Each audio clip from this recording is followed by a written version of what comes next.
Sir मैं आपकी हालत समझता हूँ, लेकिन आपकी यहाँ बहुत जरूरत है। ठीक है, मैं पहुंच रहा हूँ। हॉस्पिटल चलो। लेकिन सर वो जल्दी चलो, इमरजेंसी है।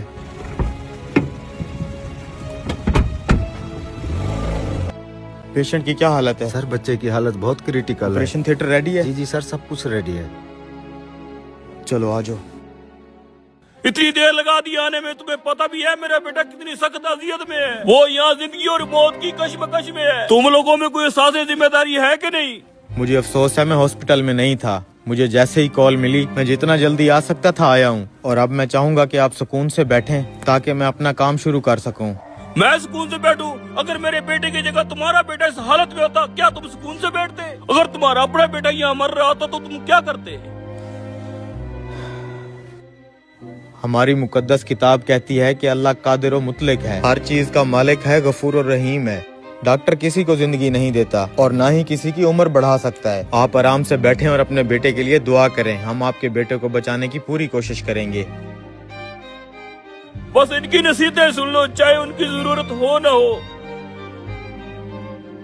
सर आपने इसकी बदतमीजी का जवाब क्यों नहीं दिया? वो परेशान है बेचारा, तुम बस जल्दी से हर चीज रेडी करो। जी सर, रेडी है।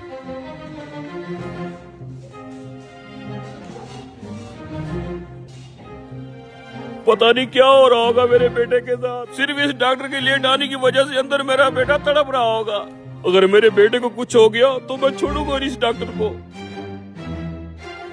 सर बहुत हिम्मत वाले हैं आप। जिन हालात में आप थे और आप यहाँ आ गए, बहुत बड़ा दिल है आपका।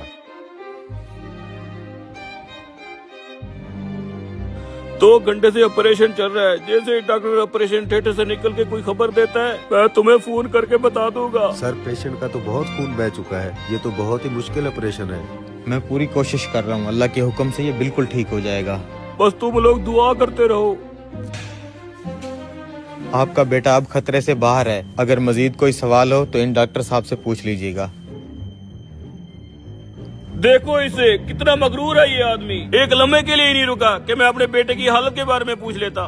बस करो भाई। कल डॉक्टर साहब का बेटा ट्रैफिक हादसे का शिकार होकर फोत हो गया था।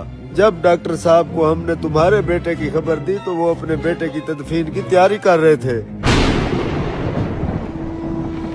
अब जबकि उन्होंने आपके बेटे की जान बचाने का फर्ज अदा कर लिया है, तो अपने बेटे की तदफीन के लिए चले गए हैं। कभी किसी पर बेजा तनकीद ना करो, क्योंकि तुम नहीं जानते कि दूसरे की जिंदगी कैसी है और वो किन मुश्किलात में मुब्तला है।